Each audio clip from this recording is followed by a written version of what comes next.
such that they are able to communicate and they are able to count.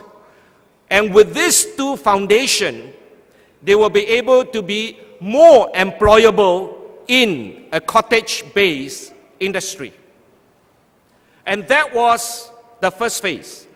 Basic foundation of language, English and mother tongue, which is a second language, and at the same time science and maths. Basic foundation that will help them to be employable. Then in 1980 to 1996, a lot of reforms came into the education system because of the changing landscape of the country in terms of its economic development. Towards the late 1970s, Singapore has been inviting multinational countries to invest directly in Singapore to contribute towards the Singapore economic development. And there was a great emphasis on technical skills and technical knowledge because the bulk of the industry was very much based on manufacturing. And so, students were prepared to be skilled workforce that can support this economic development. But we also observe that under the first phase of education, the survival-driven phase, about 10% of our students did not go through 6 years of primary education. By the end of 6 years, about 10% leave school without going into secondary schools. And one of the reasons that we find why these people, these students, could not finish their 6 years of primary education. And we find that within a cohort of students, there are students that learn slowly, there are students that learn fast. Especially in the secondary school after the 6 years, we find that some of the students begin to leave secondary school in the 8th year of study because they couldn't cope.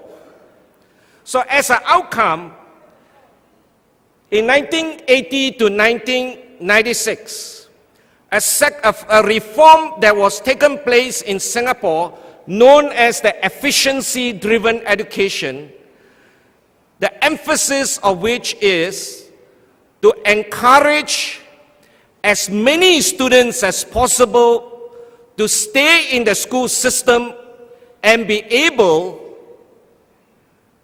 to have at least 10 years of education so that they will be equipped with the necessary knowledge and skills to be able to advance into other streams of education, technical or university, such that they can then contribute to the development of the country.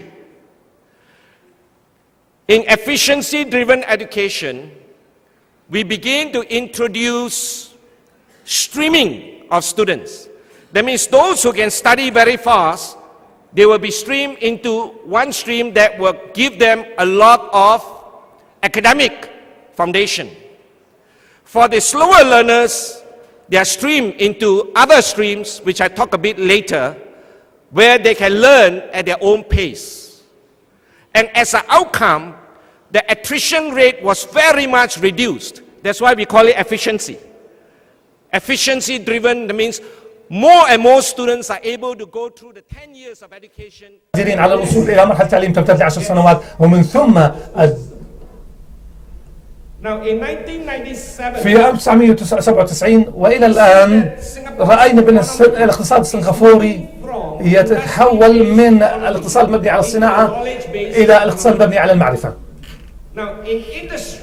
في الصناعة، في مرحلة الصناعة، فإن المرحلة الفنية المهارة الفنية مهمة، ولكن عندما تنتقل إلى المجتمع المبني على المعرفة فإن المعرفة تعتبر الأساس وتعتبر رأس المال هي التي تخلق البلاد، تخلق الأمة. لذلك فإن الحكومة تحولت من التعليم مبني على المهارات على الكفاءة إلى أن تركز على التعليم مبني على القدرات.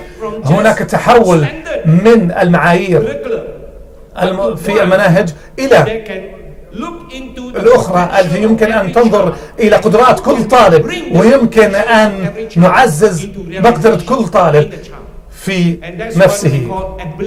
لذلك كنا نركز على القدرات، بناء القدرات لكل طالب. إذا سننتقل من هذه المبادرات إلى ما نسميه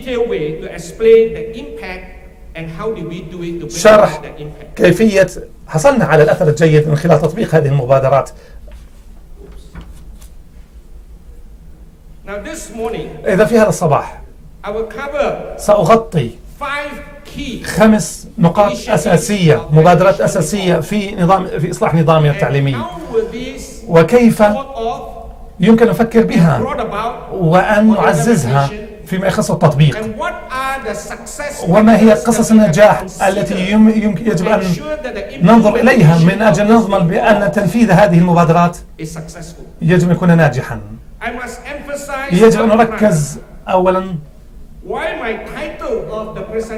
إن عنوان محاضرتي هو تطوير التعليم مبني على المدرسة، والسبب هو بسيط. إذا لم يكن لدينا نظام يهدف للتغيير من أجل توفير الظروف الأساسية للنجاح في تنفيذ هذه الإصلاحات، فإن الإصلاحات مبنية على المدارس لن يكون لديها فرصة للنجاح. إن الإصلاحات مبنية على المدرسة ترتبط بالإصلاح النظام الكامل. لذلك عندما يكون هناك تغيير في النظام فإننا نوفر مجالا أمام المدرسة من أجل أن تدخل وتحتل مكانا. إذن هناك نقطة أساسية أريد أن أتحدث معكم، أنه في كل هذه المبادرات التي سأتحدث عنها سأتحدث لكم عن التغيير المنهجي المؤسسي الذي حدث من أجل يكون هناك نجاح للإصلاحات المبنية على المدارس.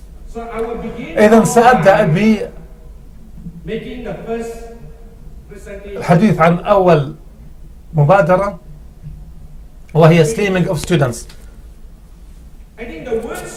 عندما نتحدث عن streaming أي يعني بها الفروع أمام الطلاب، فإنها قضية حساسة. في النظام التعليمي الغربي فإن هذا ليس مقبولا بتاتا،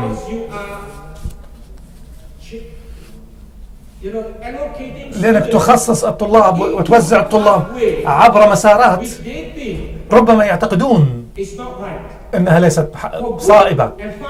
إذا من أجل يكون هناك بالنسبة للمتعلمين السريعين فهذه ليست مشكلة، ولكن بالنسبة للمتعلمين البطيئين الذين يتعلمون بسرعة بطيئة والذين يقومون بإنهاء الدراسة الثانوية في 5 سنوات بدل من 4 سنوات، فإن حالة من المشكلة التي ستسبب لهم عندما يتعلق الأمر بتوزيع الطلاب وتفريعهم.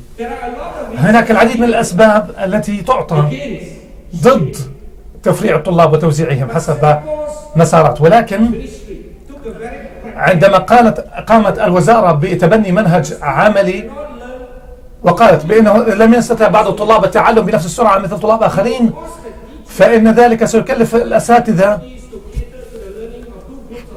وقتا في الاهتمام بالطلاب بطيئين تعلم مما سيكون على حساب الطلاب سريعين تعلم. إذا لذلك إذا كان هناك طالب يتعلم ببطء ربما سيكون هناك فرصة لتطوير مناهج مناسبة له، وبالنسبة للطلاب السريعين في التعلم فنضعهم في مسار يمكن أن يتقدم ويمضوا قدما. إذن لن يؤثر أحد على الآخر. إذن هذا المبدأ الأساسي، لأنه وجدنا بأن هؤلاء الطلاب الذين تكون المدرسة لا يمكن أن يقدموا أداء جيدا، كانوا يشعروا بالإحباط لأنهم أداءهم كان سيئا، لذلك أرادوا ترك المدرسة.